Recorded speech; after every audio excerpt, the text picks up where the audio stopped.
오늘은 미디어에 관해서 얘기를 나눠볼 건데요. 미디어에 관한 내용을 생각을 하다 보니까 그 건축과 건설을 동일시하는 그런 사회적인 오류가 생각보다 훨씬 넓고 깊게 우리 사회에 퍼져 있다는 생각이 듭니다. 환자로 얘기하면 어디가 부러졌거나 어디가 아파서 오는 그런 그 부분만 치료하면 되는 게 아니라 이게 전반적으로 온 전신 마취를 해가면서 모든 그 장기를 다 손을 봐야 되는 그런 지경하고 흡사하지 않나 하는 생각이 드는데, 일단은 사안을 한번 김 선생님과 한번 얘기를 진행해 보려고 합니다. 우선 미디어라고 하면 사실은 김 선생님 여러 종류가 있죠. 방송도 있겠고 어디 이제 신문도 있겠고 출판물도 있겠고 그런 분류를 한번 설명해 주시면 좋을 듯하네요. 우선 그 미디어 이야기 시작하기 전에 네. 좀 정치 이야기를 좀 네, 하고 네, 싶은 게 하나 있는데, 그동안에 나는 내가 건축을 잘하면 그걸로 충분하다고 생각을 했는데, 이게 건축이라는 건 그동안 또 해보니까 나만 잘한다고 되는 게 아니라 그렇죠. 사회 전체적인 이제 이제 나는 그냥 사회가 만드는 어떤 이 일을, 그러니까 코어를 해야 되는데 그 중에 건축가라는 그 전문가가 그걸 대행해서 해주는 거라고 생각을 했단 말이에요. 근데 문화적인 그 지지, 사회적인 어떤 그 동의 이런 것들을 받으려면 결국은 정치하고도 뗄 수가 없는 것 같아요.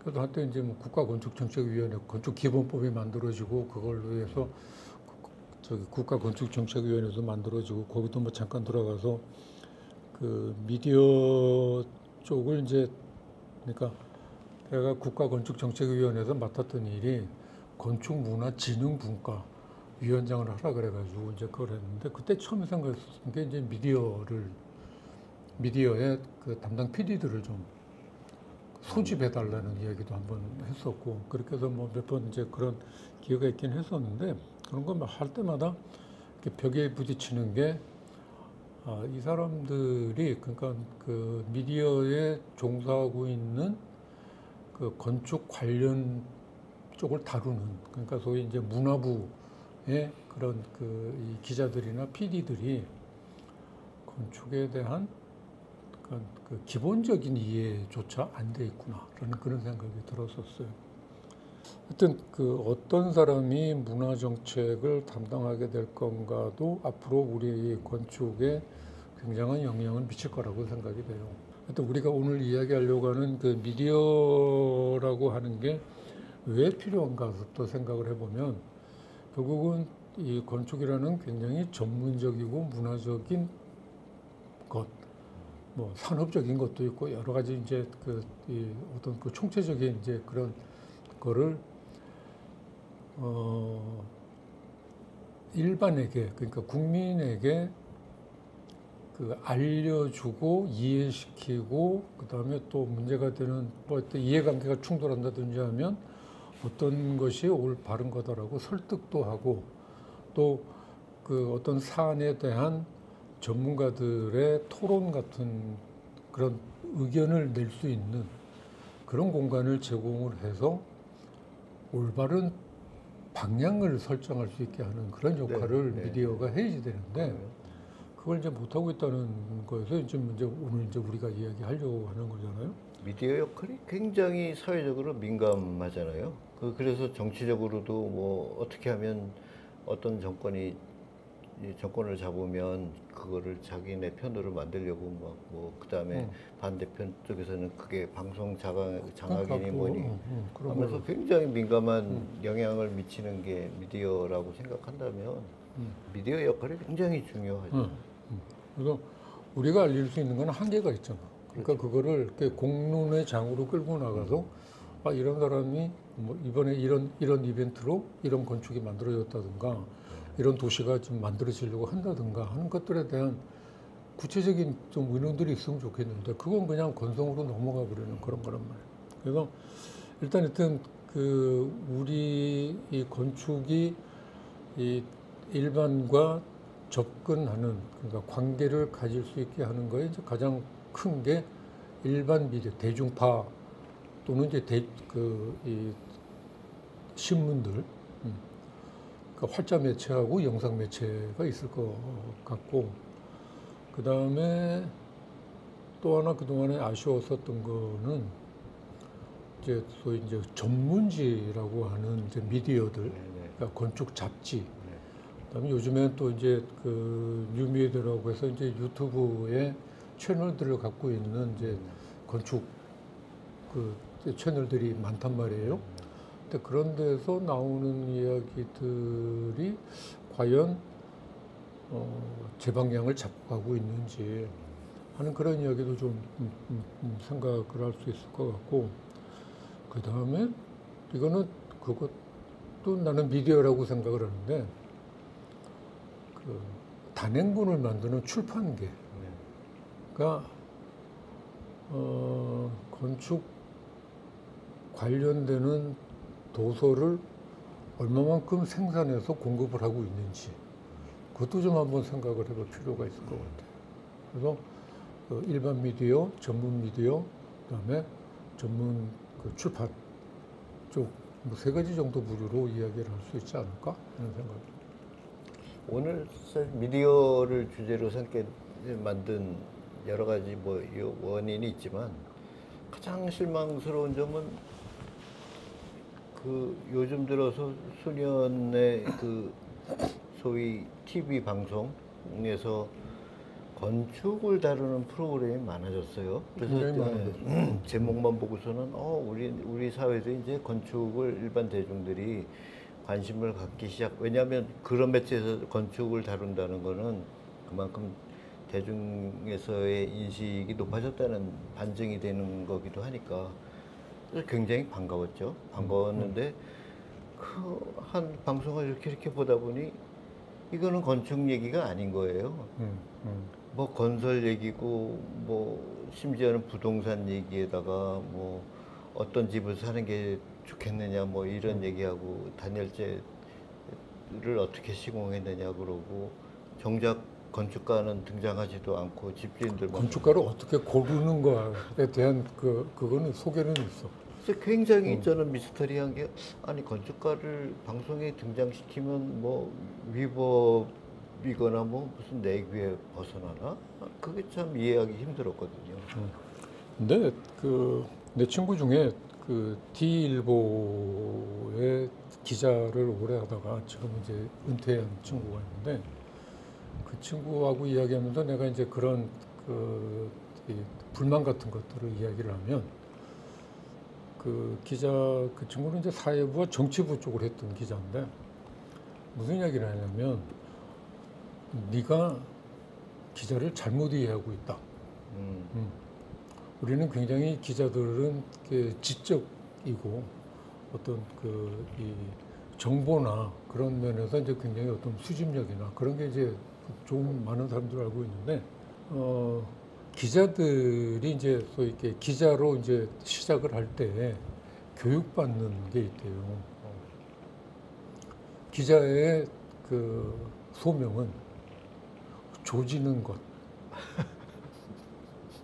그다음에 띄우는 것. 그러니까 누구를 이렇게 깔아앉히고 누구는 띄우고 하는 게 언론의 역할이다. 나는 그게 언론의 권력이라고 생각합니다. 그러네요. 니들은 내가 띄울 수도 있고 조질 수도 있어라고 생각하는 그게 그 선민의식 같은 걸 갖고 있는 것 같아요. 기자나 그다음에 이 기사화 시키는 그 편집 메커니즘에서 그런 게 있는 것 같아서 그러니까 예를 들면 우리가 이제 그 대중매체에 이제 건축 또는 건축가들이 이제 소개되는 경우들이 많은데 건축가가 소개되는 경우는 아마 최근에 들어왔을 거예요. 그 전까지는 어떤 이상한 건물이 하나, 뭐 그 특이한 건물이 하나 쓰면 아 특이한 건물이 하나 섰다라고 하는 소개 정도로 그걸 하는 거란 말이에요.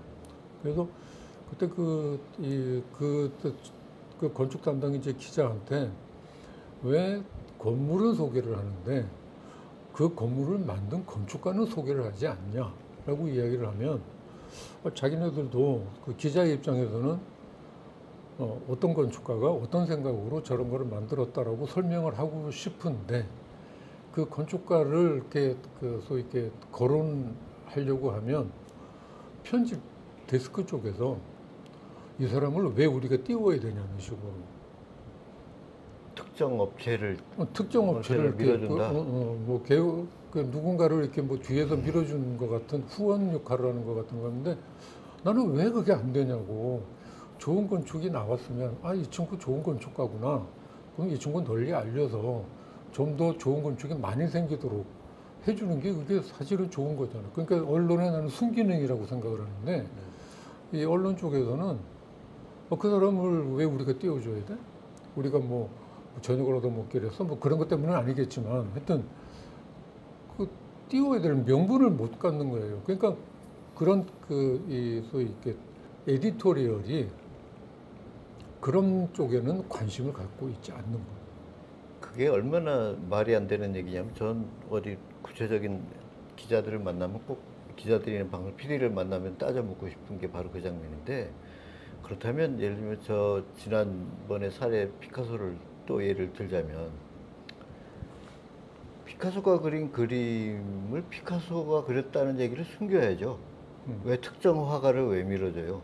그 말이 안 되는 얘기인데 그러니까 건축의 완성품을 만든 그 주체가 결국은 건축이라는 건 건설 아니야라는 그런 그릇된 인식이 저변에 깔려. 그러니까 그 사람들한테는 건축가는 작가가 아니고 기술자예요. 허가를 내는 사람 내지는 아니면 도면을 그리는 사람. 그러니까 드라프트맨 정도로 생각을 하는 거고 그런 거를 결정해 준 사람은 어디 따로 있을 거야라는 식의 이제 그런 생각들을 하고 있는 게 일반적인 거죠. 우리끼리 했던 이야기가 우리가 국내 언론의 주목을 받으려면 방법은 하나밖에 없어. 외국 미디어에 뜨는 거예요. 외국 미디어에 올라가야 그래야 아 외국에서도 인정하는 한국 건축가가 있다라는 식으로 밖에는 방법이 없는 거예요. 그게 또 이해할 수 없는 이중잣대는 또 뭐냐면 얼마 전에 다다완도가 미술관을 하나 개관을 했어요. 근데 다다완도가 어디다가 미술관을 개관을 했다. 이게 뉴스 기사에 확 떴어요. 어이구 이 사람들 봐라. 아니 우리나라 건축가가 다른 데 미술관을 개관했으면 그 건축가 이름을 안 내면서 이 사람은 왜 이렇게 또 띄워주지? 그러니까 일반 시민들이 다다완도는 또 많이 알더라고요. 그게 미디어의 힘인데 그러니까요. 난 그걸 그 미디어 사대주의라고 생각을 해요. 그러니까 우리가 어떤 건축가나 건축에 대한 가치 판단을 할 기준을 안 갖고 있어. 안 갖고 있으니까 그거를 어디다 의존을 하느냐면 외국의 그 미디어들이 다루는 사람들에 대해서는 일단 인정. 그러니까 다들 안도다도도 알고 뭐 요즘에는 뭐 꼬르비제도 옛날엔 잘 몰랐는데 요즘에는 그래도 아는 사람들이 꽤 있더라고. 하여튼 그런 식으로 어디에서 알아주면 밖에서 알아주면 아, 우리도 알아야 된다라는 체면 치레 같은 걸 하는 것 같은데 그런 셈이죠. 나는 그런 사람들한테 왜 안도다다오가 유명해졌는지를 한번 물어보고 싶어. 그게 뭐냐면 그 뭐 내가 그 일본 전시회하면서 일본 건축가들하고 이야기를 하다가 알게 된 사실인데 안도다다오가 오늘은 이제 건축의 뜻을 품고 지금 안도다다오를 그 일본 건축가들은 어떻게 이야기를 하느냐면 일본에도 소위 말하는 학벌이라는 게 굉장히 심해요. 동경제대 출신이냐, 뭐 와세다 출신이냐, 게이오 출신이냐에 따라서 그게 굉장히 강한데 안도다다오는 건축을 전공하지 않았다. 라는 걸로 이제 그러니까 소위 무용고자인 거야. 그러니까 누구한테 타겟이 될 수 있는 걸 피했는데 알고 보니까 그 양반이 공고를 졸업을 했어, 건축으로. 했다가 이제 뭐 어떤 개인적인 이유인지 몰라도 세계 배낭여행을 하고 배낭여행하면서 이제 꼬르비제를 이제 꼬르비제와 만나고 꼬르비제를 본인이 만난 게 아니라 꼬르비제 작품들을 만나고 그러면서 이제 어떤 그 인스피레이션 같은 것들을 얻어서 돌아와서 했는데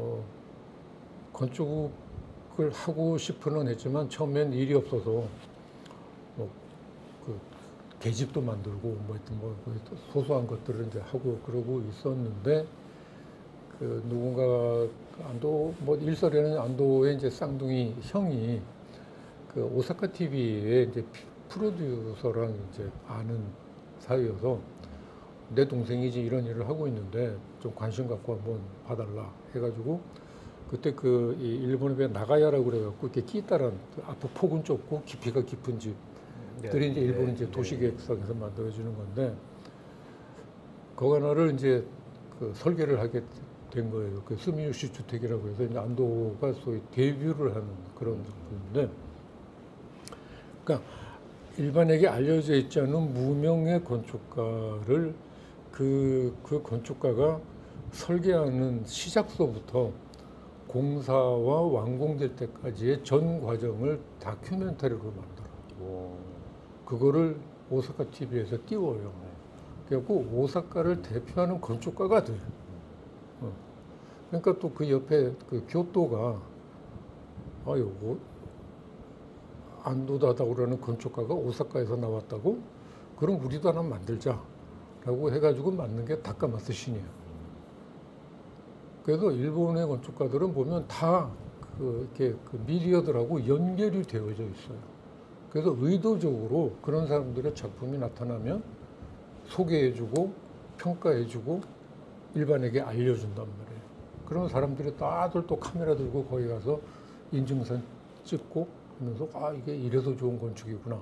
미리 기사화 다 시켜줬으니까 이 건물의 특징은 어떤 것이고 뭐 건축가가 어떤 생각으로 이걸 했고라는 걸 다 이렇게 알려주니까 사람들이 다 일단 인포메이션과 오리엔테이션을 충분히 한 상태에서 가서 그 건물을 보면 충분히 이해할 수 있잖아. 이게 이래서 그렇구나 저래서 그렇구나.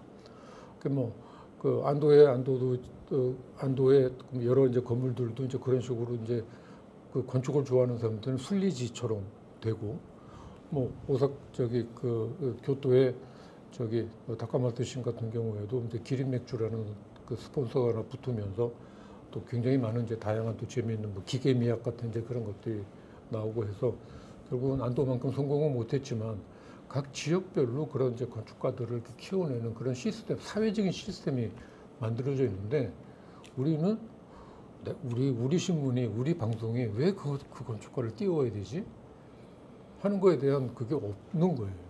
그러니까 뭐 굳이 일본만 들지 않더라도 예를 들면 지금 뭐 세계적으로 유명한 건축가 중에 한 사람이에요. 렘프라스 같은 경우도 뭐 다들 얘기가 그 사람은 네덜란드가 키운 사람이다 그렇게 얘기를 해요.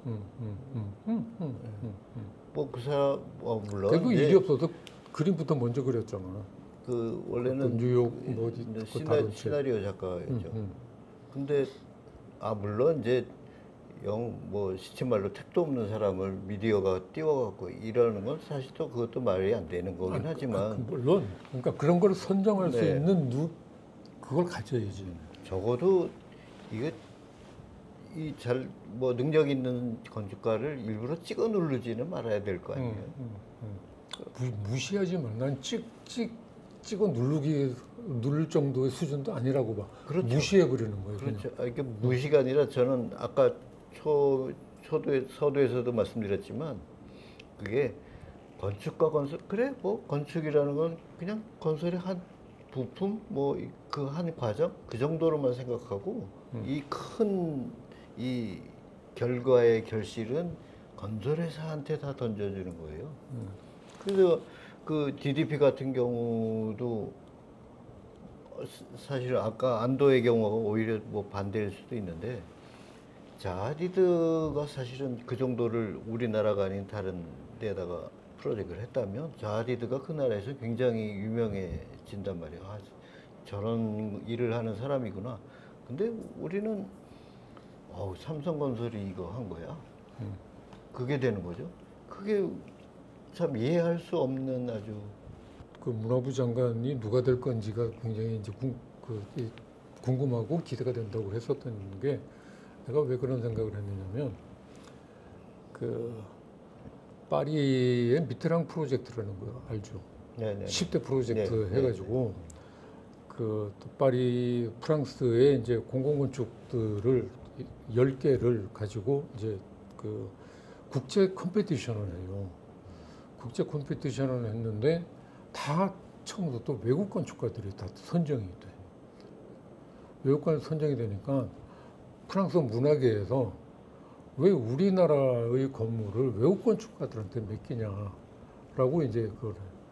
근데 이제 그때 미테랑이 했었던 이야기가 뭐냐면 그 유럽이 이제 그 프랑스가 자기네가 그래도 세계에서 이제 문화의 종주국이다라고 생각을 하고 있는데 이게 어느 날 보니까 영국으로 미국으로 이니셔티브를 뺏겨.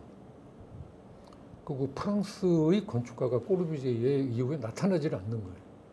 만들어지지가 않아요. 그래서 맨 마지막에 10번째 프로젝트에서 당선된 게 도미니크 페로예요. 그래서 다들 그 도미니크 페로가 당선자로 결정되니까 뉴욕 타임즈인가 어디에서 미테랑의 속심이 드러났다. 프랑스 건축가에게 그 마지막 영광을 줌으로 해서 프랑스의 건축가를 세계 무대에 데뷔시키는 그런 프로그램이었다라는 이야기를 한단 말이에요. 그러니까 그게 문화적인 정책이었다고 이제 이야기를 한다. 그렇죠. 그런 것처럼 우리나라에서도 뭐 그런 식의 이 정책이 있고 그걸 이제 미디어들이 뒷받침해주고 해주면 한국에서도 왜 프리츠커가 안 나올 수 있지? 이 정도의 국력과 경제력과 기술력이 있는데. 한국 비교적 같은 문화권 특히 이제 동아시아라고 불리는 중국, 한국, 일본 이게 뭐 그 지난번 시간에 얘기했던 목조, 가구조 이거를 공유하는 그런 국가고 세 국가인데 특이하게도 일본과 중국은 프리츠커상을 여러 받았는데 우리나라만 못 받는다는 거죠. 그건 또 어떻게 알았는지 정부에서도 그거에 대안이라고 내는 거를 가만히 보면 그게 왜 그렇게 우리나라 건축가들이 못 받는지에 대한 책임을 건축가들의 능력 부족, 최신 기술을 수입하지 못한 우리 건축가들의 능력 부족 탓으로 돌리는 게 아닌가? 그렇게 우리나라 건축가들을 소위 얘기하는 띄워주지 못하고 그런 싹을 잘라버리는 그런 짓을 한 사람들이 누군데 거기에 대한 인식이 없는 거죠. 중국의 왕슈가 그 프리츠커를 받았는데 나는 왕슈가 그 프리츠커를 받기 전에 왕슈를 직접 만나지는 못했지만 왕슈 와이프를 만난 적이 있어요. 그 왕슈가 만드는 그 예술대학을 이제 보러 가자고 해가지고 갔다가 거기서 이제 그 와이프도 이제 같은 건축을 해요.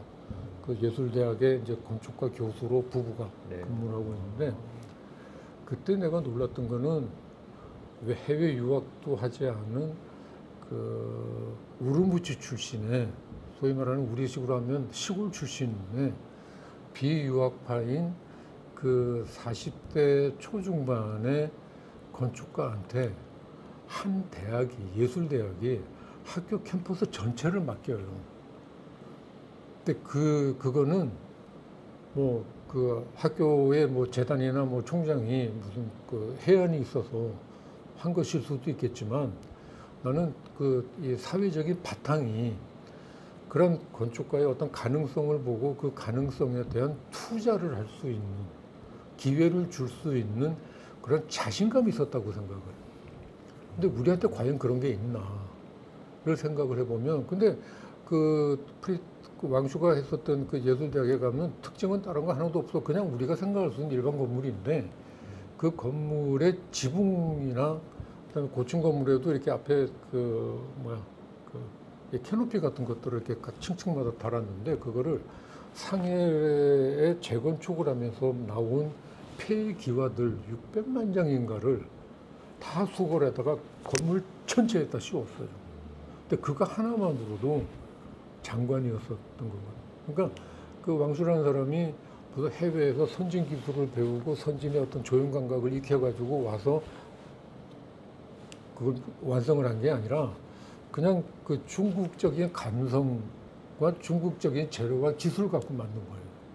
근데 그런 게 세계적인 이해를 받게 되면 그 세계적인 어떤 그 이 건축적인 동의를 얻으면 그게 인정을 받고 뭐 그런 상들이 주어지는 건데 우리는 그걸 잘못 생각하고 있는 거예요. 건축에 대한 그 기본적인 그게. 근데 그런 것들이 소위 오늘 이야기하려고 하는 이제 미디어들이 역할을 해줘야 되는 건데 그런 부분에 있어서는 그거 없이 그냥 조지고 띄운다라는 생각만 갖고 우리를 보면 그러니까 무슨 건물이 하나 쓰거나 어떤 사업이 시작이 되면 거기에 무슨 비리가 있을까 없을까 뭐 그거부터 따지고 들어가고 어떤 건축가가 선정됐지 이런 거에 대해서는 관심은 없고 그게 뭐 누구의 이권하고 관계가 있다 없다 뭐 이것들만 따지고 있는 이제 그런 세태 그런 어떤 미디어적인 그 자세가 결국은 이 모양을 만든 게 아닌가.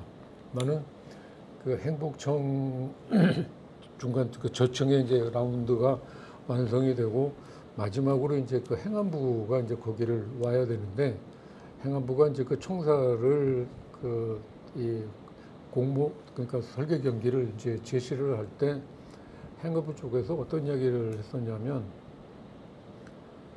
그 이 저층 형태로 삥 둘러 연결되어져 있는 거기에 오면 민원인들이 자기가 찾아가야 될 부서를 위치를 파악을 못해서 굉장히 불편해한다. 그러니까 그 가운데 비어 있는 광장에 타워를 세워서 그게 랜드마크가 돼야 된다라는 걸로 그때 장관이었던 김부겸 장관이 랜드마크를 지으라고 이야기를 했대요. 그거를 이제 주관하게 되는 이제 그러니까 공무원은 그런 걸 지침에다 넣어달라고 이야기를 했던 건데 내가 그때 총괄을 할 때니까 안 된다고 그랬고 안 된다고 그랬던 건데 그게 이제 뭐 이렇게 그런 이야기 또 다른 데서 한번 했던 거니까 하여튼 뭐 그렇게 돼가지고 나중에 이제 심사 과정에서 나는 이제 심사위원장직을 포기를 하고 나왔고 나한테 동의해준 사람은 이제 건국대학의 김진성 교수 한 사람만 동의를 해줘서 이제 우리 빠져나와서 아마 그대로 지금 어떻게 진행되고 있는지는 모르겠는데 지어지고 있을 거예요. 근데 그때 아무래도 이 행안부와 그 설계자들 간에 이렇게 짬짬이가 오고 간다는 그런 분위기가 굉장히 이렇게 강하게 감지가 되어서 그거를 내가 알고 있는 신문사 방송국에다가 미리 귀띔을 했어요. 이런 일이 생길 수 있으니까 관심 갖고 봐달라라고 했더니 그 미디어 쪽에서 어떤 그 답이 왔느냐면 일단 사고를 치래. 그래서 사건이 되면 그때 다루겠다는 거예요. 이미 일은 지나가 본 다음에 사후 약방문을 하겠다는 이야기인 거예요. 그래서 난 니들이 이런 분위기가 있으니까 이거를 좀 취재를 해서 이렇게 좀 뭔가 그 도시 프레시티라고 하는 개념이 깨져 버리는 그러니까 도시가 망가지는 지금 음모가 벌어지고 있으니 그거 좀 까발려 달라라고 이야기를 한 건데 그거를 자기네들은 뭐 거기까지는 영향이 안 미치니까 그 심사위원장 할 당신이 사고를 치면 다뤄주겠다라고 해가지고 그때 뭐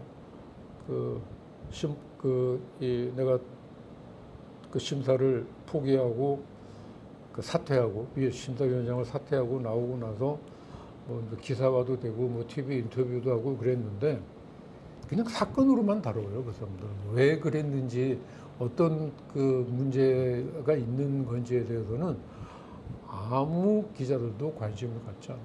그래서 생각을 한 게 뭐냐면 우리 미디어에 건축 전문 기자가 없어요.